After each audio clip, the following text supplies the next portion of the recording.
Hey guys, welcome to Digital Tech Studio. In this tutorial, I'm going to share how to uninstall apps on Mac. So let's say suppose you have multiple applications in the Launchpad and you want to delete any application. For example, I want to delete an application which is called Sketch, which is a screenshotting app. So what I can do is I can go and open the Finder, and within the Finder I can switch to applications, and here I would be able to see all the applications that are currently installed on my Mac. So from here I can search for Sketch.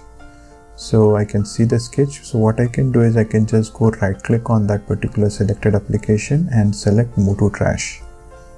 So it says the Sketch item cannot be moved because it's open. So what I can do is here I can see the Sketch application is open, then I can quit that particular application. So once the application is quit, I can just try to move to trash again, and it is asking me for verification.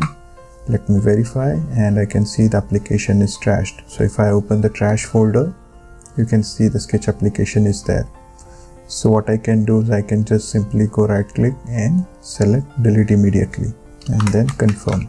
So this will completely delete the Sketch application from the Mac system. So this is one of the easiest way to uninstall the apps from Mac. I hope you find this video helpful. Please hit the like button and subscribe if you haven't already. Thank you for watching. See you in the next one.